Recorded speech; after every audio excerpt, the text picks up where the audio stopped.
વડોદરા મહાનગરપાલિકાના election ward number 8 માં આવેલું ગોરવા ગામ ને ગોરવા ગામની અંદર આવેલી આશીર્વાદ નગર સોસાયટી એના મેઇન રોડ પર ગઈકાલે રાત્રે લગભગ 10 ફૂટ જેટલો ઊંડો અને 20 ફૂટ જેટલો પહોળો મસ્ત મોટો ભૂવો પડ્યો છે।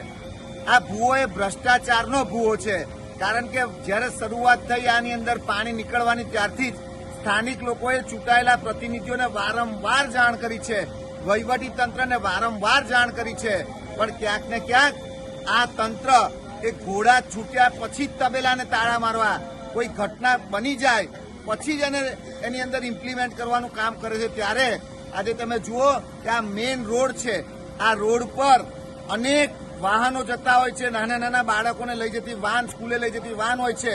આ રોડ એ લાઈવ રોડ છે, ત્યારે આ રોડ પર આ તો સદનસીબ એવું હતું કે રાત્રે 12 વાગે ભૂવો પડ્યો, પણ જો દિવસે ભૂવો પડ્યો હોત તો મને લાગે છે કે બહુ મોટી જાનહાનિ થાત।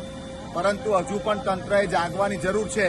હજુ પણ તમે જુઓ કે ચૂંટાયેલા પ્રતિનિધિઓ અહીંયા કોઈ દેખાતા નથી અને આવી ઘટનાઓ ઘટતી હોય છે। ત્યારે આપણે એક બાજુ સ્માર્ટ સિટીની વાતો કરીએ, 6000 કરોડનું બજેટ બનાવીએ, પણ તમે વડોદરાને ખાડોદરા બનાવી દીધું છે, ભુવા નગરી બનાવી દીધી છે, એનું અમને દુઃખ છે।